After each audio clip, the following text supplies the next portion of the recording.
Hello everyone, welcome to my YouTube channel. And as in the last lecture, we were discussed the equations of motion by velocity time graph. And today we will discuss our last topic of this chapter, that is the motion of an object under free fall. Students, छोटा सा topic है, इसमें just क्या करना है कि अगर कोई ऑब्जेक्ट फ्रीली फॉल कर रहा है, लाइक एक बॉल है, बॉल फ्रीली फॉल हो रही है डाउनवर्ड, है ना, तो वो किसकी वजह से हो रही है? Due to the effect of the gravity. तो हमारे पास यहाँ पर जो चेंज इन वेलोसिटी है, देखो स्टार्टिंग में वो किसी वेलोसिटी में थी और फाइनली वो मतलब अर्थ पर स्ट्राइक करे या अर्थ पर आएगी तो वो उसकी वेलोसिटी चेंज हो जाएगी, है ना। दैट मीन्स जब वेलोसिटी चेंज हो रही है तो एक्सेलरेशन डेवलप हो रही है, किसकी वजह से हो रही है? जी की वजह से। तो मोशन अंडर फ्री फॉल में हम एक्सेलरेशन को रिप्रेजेंट करेंगे, एक्सेलरेशन को हम रिप्लेस कर देंगे विद सिंबल जी। जी मतलब ग्रेविटी। तो यहाँ हमारे पास फर्स्ट इक्वेशन थी v is equal to u plus a t, a की जगह पर जी आ गया तो v is equal to u plus g t. Similarly in the next two equations, students हमने यहाँ पर एक चीज़ का ध्यान रखना है कि डाउनवर्ड मोशन हो रहा है तो जी की वैल्यू हम पॉजिटिव लेंगे, क्योंकि अर्थ के टुवर्ड जा रहे हैं हम। जब हम अर्थ के टुवर्ड जा रहे हैं तो वहाँ पर मतलब अर्थ की अट्रैक्शन के टुवर्ड जा रहे हैं, तो उसी डायरेक्शन में जी की वैल्यू क्या होगी? Positive.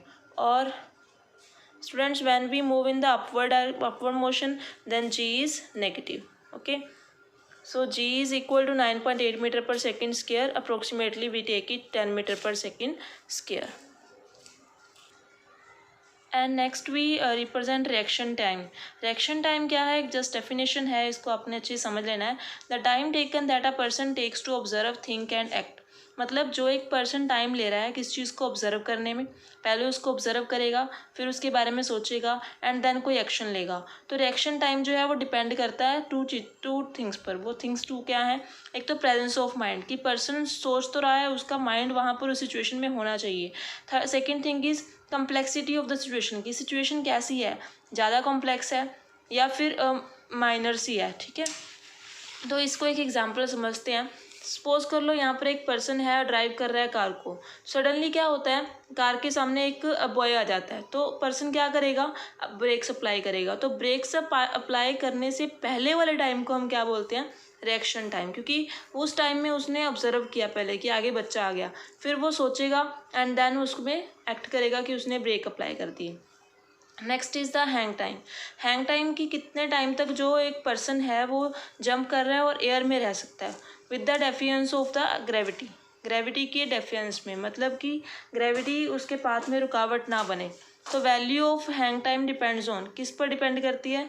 First one is strength of the muscle of the person, कि उस पर्सन के जो मसल हैं उसकी स्ट्रेंथ क्या है, वो कितने टाइम तक एयर में रह सकता है। Second thing, the speed he gets, उसने कितनी स्पीड से जंप किया होगा। ठीक है, तो दोनों चीज़ों पर डिपेंड करती है। उसके बाद हमारे पास एक न्यूमेरिकल है, वो हम डिस्कस करेंगे। Numerical is a body travels a distance of 2 meter in 2 seconds and 2.2 meter in next 4 seconds. Then what will be the velocity of the body at the end of the 7 second from the start.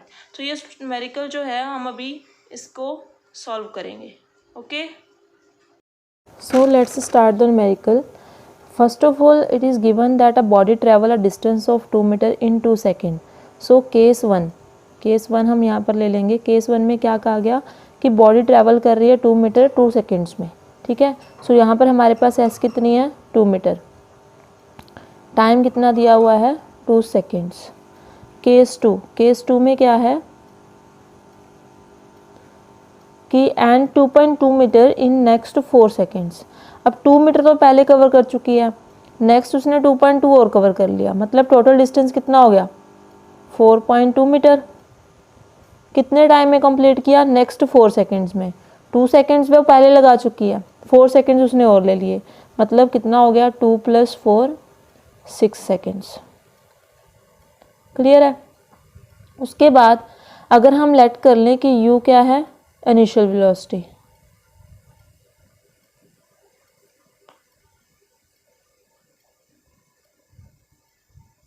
और v क्या है?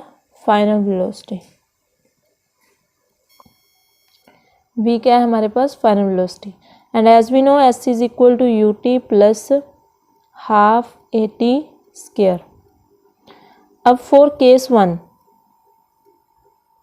First case में हमारे पास जो s है देखो कैसे निकालेंगे। s की वैल्यू कितनी है? 2, u उसको हम यू टी रख रहे हैं। टाइम की वैल्यू हमारे पास 2 प्लस हाफ ए, टाइम की वैल्यू कितनी है 2 स्क्वायर, तो क्या बन जाएगा ये 2 is equal to 2u plus half a into 4। So हमारे पास क्या बनेगा 2 is equal to 2u plus 2a। Now we divide by 2 on both sides and we get 1 is equal to u plus a. So this is the first equation. Next case 2. Case 2 में जब हम values put करेंगे s is equal to u t plus half a t square में, हमें पता है उसमें हमारे पास जो डिस्टेंस है वो कितना आया था 4.2।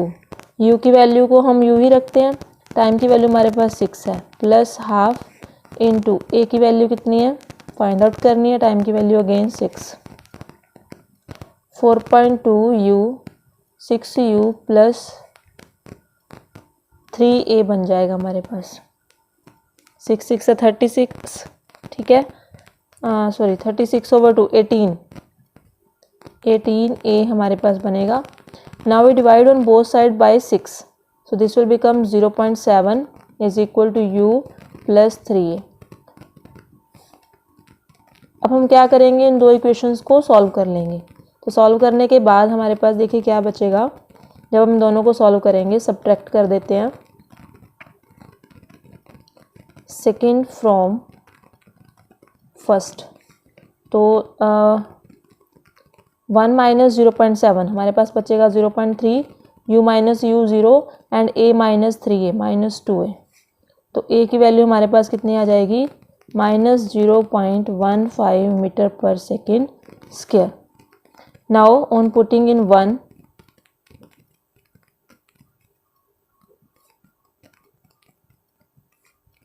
u is equal to 1 minus a, तो 1 माइनस 0.15 हमारे पास कितना बन गया 1.15, 1 प्लस ये हमारे पास प्लस बन जाएगा क्योंकि a की वैल्यू नेगेटिव है, तो ये बन जाएगा meter per second. Now v is equal to u plus 80, u की वैल्यू 1.15, a की वैल्यू हमारे पास कितनी है, a की वैल्यू हमारे पास कितनी है यहाँ पर हमने निकाली अभी माइनस 0.15। अब हमने किस सेकंड में फाइंड आउट करना था, what will be the velocity of the body at the end of 7 second, मतलब अब टाइम की वैल्यू हम कितनी पुट करेंगे 7, तो टाइम की वैल्यू आ जाएगी हमारे पास 7 and on solving this we get the result 0.1 meter per second. So we find out the velocity of the object body at the end of the 7 second from the start. Okay, so this is a solution of that numerical.